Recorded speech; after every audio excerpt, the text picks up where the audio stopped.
What's going on, guys? Jim the Game Guru. Let's do today some Tiny Towns. Absolutely super cool game. Super simple too. Very easy to learn. This game is a perfect example of one of those games that is easy to learn but super hard to master.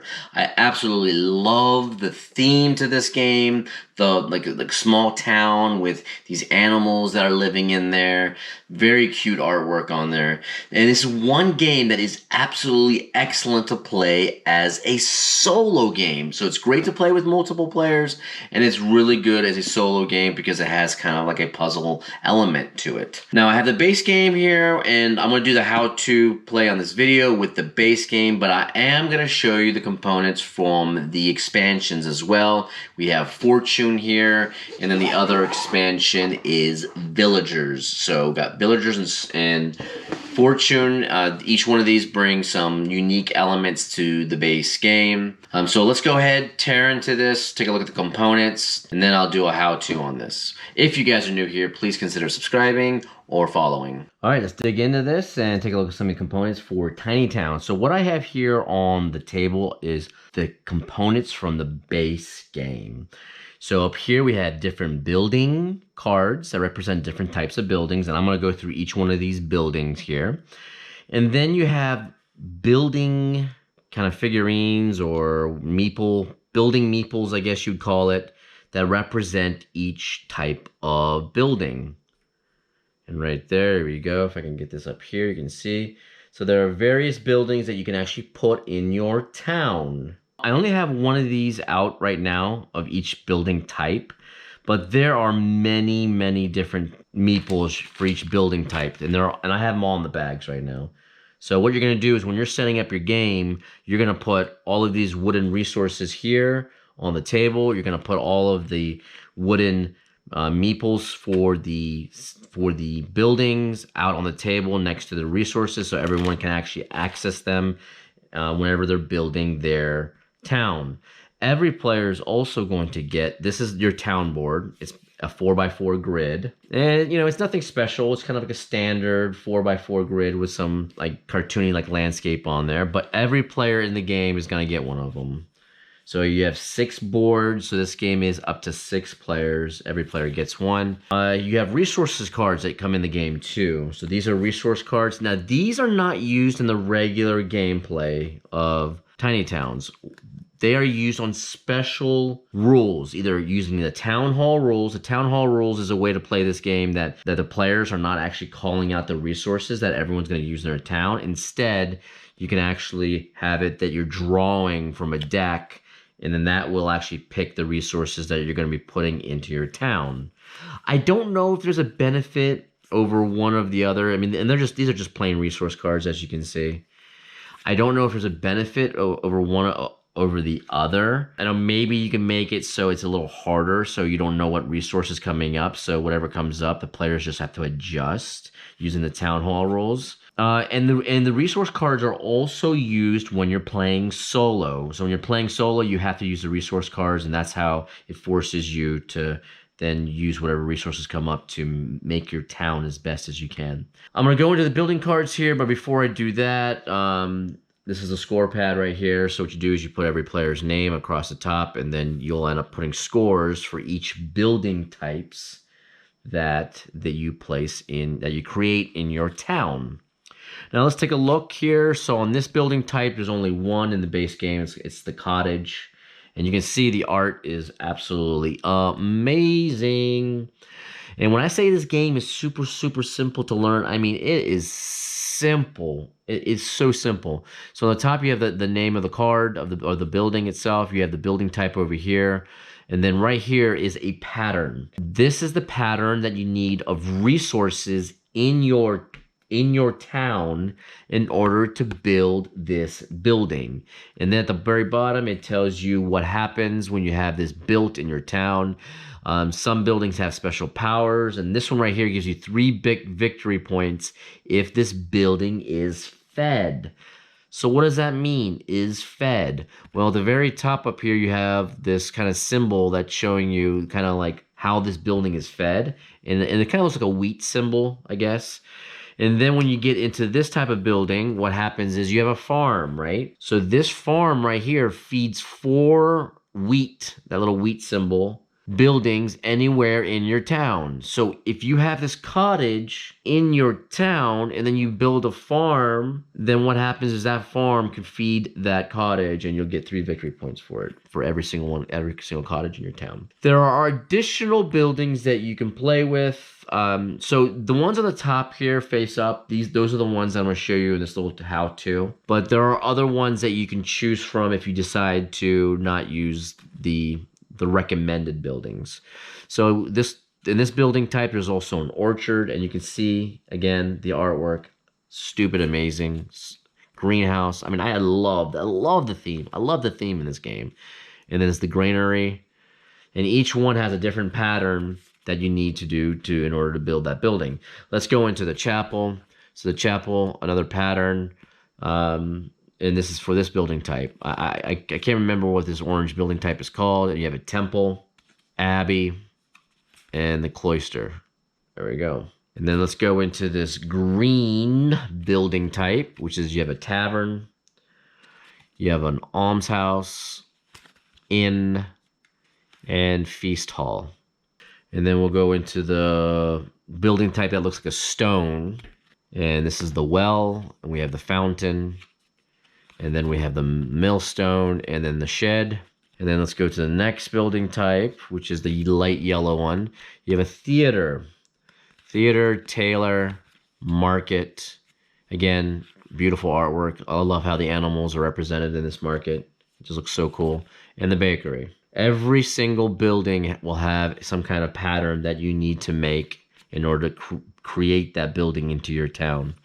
You have the factory. Now, these type of buildings, these big black buildings, which are usually factories and warehouses and stuff, these buildings actually have special abilities that are beyond the regular victory point abilities. So we have a factory here, we have a warehouse, trading post, and a bank. So those are the different types of those buildings. Like this factory, for example, when constructed, place 1 of the 5 resources on the building.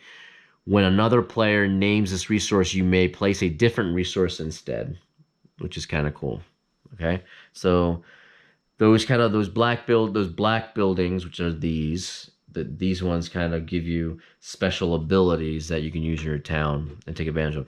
Then you have monuments. Monuments are these tall purpley type of building, and then you have the obelisk of the Crescent, Mandras Palace, Barrett Castle, Shrine of the Elder Tree, Architects Guild, Statue of the Bond Maker, Grand Mausoleum of Rodina, Silva Forum, the Sky Baths, Grove University, Cathedral of Katarina, Archive of the Second Age, Fort Ironweed, the Star Loom, and Opalai's Watch.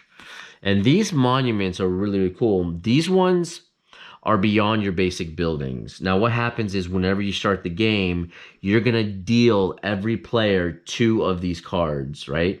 And then they're going to select 1 card to hold on to, and then the other one gets put back in the box, hidden, so nobody knows what card it is. And these monuments will have special powers. Like this one right here, when you build it, it says you may place all future buildings on an empty square in your town. And this one right here says 2 victory points for each unique adjacent building type. And then some will give you certain victory points based on the number of buildings in your town. Like this one right here is the Statue of the Bond Maker. Is really cool because when another player names a resource, you may choose to place it on a square with a cottage or the blue building type. Each of your blue buildings can hold 1 resource. So that's kind of neat.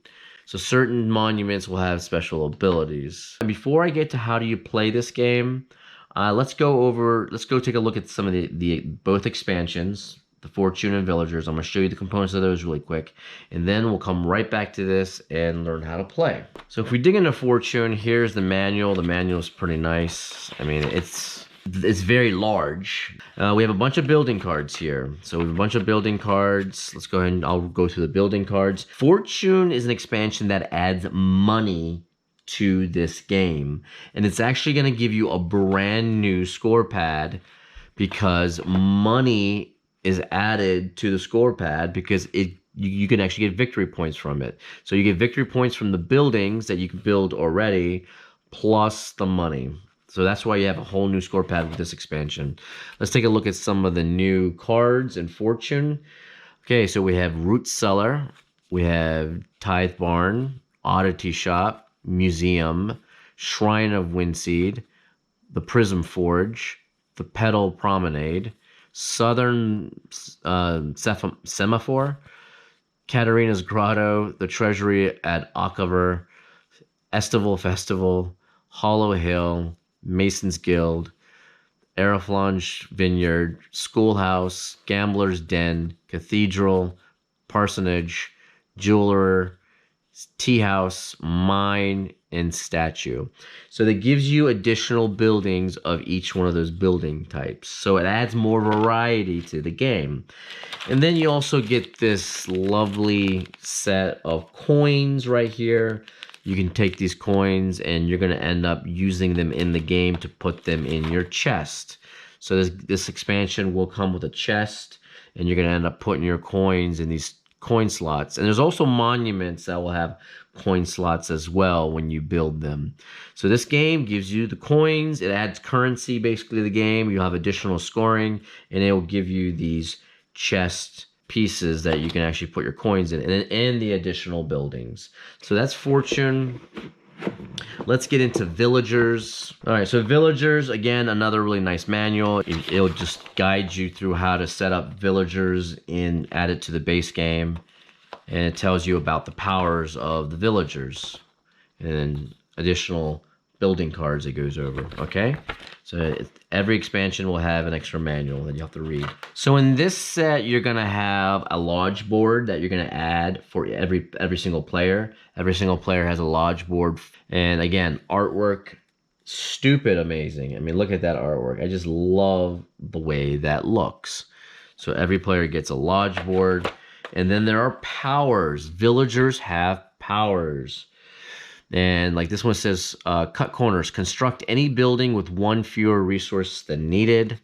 Forage, place a resource of your choice in your own town. Scrap, do not place a resource named by another player. Solicit, fill your chest with coins. And then you have cooperate, which is construct a building using resources anywhere on your board. Innovate, construct a building with any unique resources in the correct shape. And then renovate is replace any building in your town with any other building type. Neither building can be a monument, though. Okay, so there are some villager powers. You do have extra buildings again, but before I get to the extra building, let me show you the little meeples for the villagers. I think these are really, really cool looking. They're all the same color, so they don't compete with the colors of any of the other meeple for the stuff for the buildings or for the resources or whatever.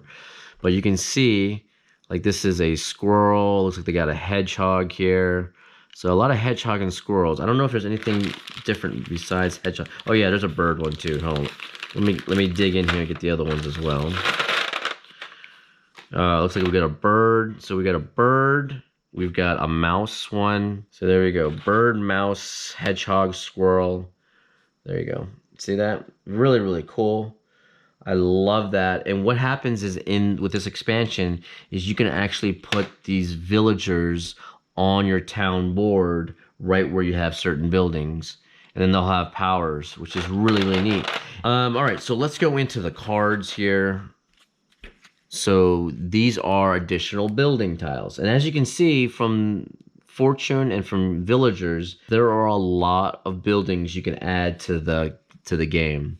So you have Vegetable Patch, you have a Grange, Nectar Farm, Post Office, Forge, Citadel, Adventurers Guild, Half Moon Library, Northern Sephomore, Passeri Opera House, Clearfall Quarry, Public House, Brewery, Traveler Center, Monastery, Shrine, Clock Tower, Blacksmith, Cobbler, Apothecary, Hearth, Folly Tower, and Outhouse.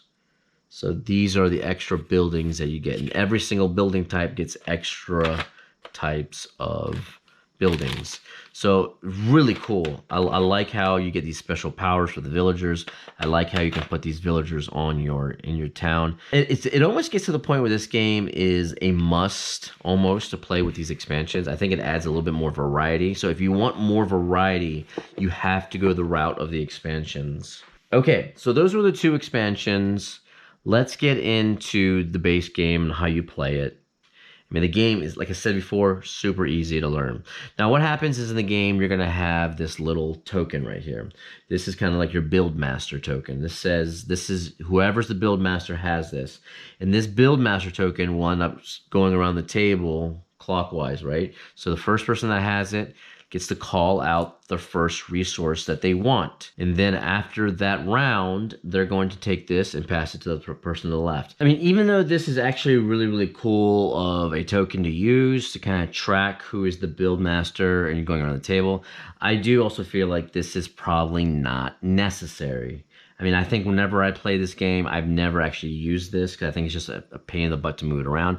But it does look really nice. But anyway, if you really want to keep track of who the build master is when you're calling out resources, you can just use this. Now, what happens is every single one of these building cards are kind of in the middle, right? So somewhere where people can see. They can see the pattern of each one of these cards to know exactly how to build a certain building. Whenever you build a building on your town, you have to follow the exact pattern, but it doesn't need to be exact based on the way it's laid out on the card. So Chapel, for instance, is shaped like this L. In the rules of the game, it states say you can actually make it just like this, as long as you put the resource cubes in the right formation, or it could also be mirrored. So what does that mean, mirrored? That means this block could be down here instead of up here. So it can be like this instead of like this. Mirrored layout is legal move in this game. So either make it exact or make it mirrored, and it can be flipped any way you want on your town in order to construct the building. So the rounds are really easy. The build master says, hey, you know what? They'll say something like wheat. And then every player has to grab a wheat cube, right? And then they'll say, okay, where do I want this wheat at? You know, I think I'll put it here. Then the next person, once everybody gets done putting that resource on their town, the next person will then call out the resource. And they might say, you know, brick or something, right? So if they say brick, then you put your brick resource down into your town. So now I have a wheat and a brick there. But the next person might go and call out. Well, I can't remember if this was brick. Is this one brick or wood? This might be wood actually. So they call wood. If they call, I think this orange one is brick. So if they call brick, then you can say, okay, well, I can't put it here because I'm trying to build a farm here. So maybe I'll just put this right down here, right? And then somebody else goes and calls this turquoise resource, and I can't remember what this turquoise resource is. And they're like, okay, well, I will put this, I don't know, maybe I'll put this right here, okay? The turquoise resource is actually glass, okay? Because it was driving me nuts that I couldn't remember what it was. So it's glass, wood, wheat, brick, and then this gray one is stone. So the next person then becomes the build master and calls out, I don't know, they'll call out stone. So we're going to put stone on our board somewhere. So maybe we'll put stone. So I'm trying to do this like this. Maybe we'll put stone right here. The next person goes and calls out wheat. So I'll put that there. The next person goes and calls out stone again. Okay, well, they call that stone again. I have this going like here. I don't know. Maybe I will do this right here. The next person goes, they call out wood. And there you go. So now I have completed a pattern for the farm. Just like that, the farm. See, the farm is 2 wheat and wood right across, right?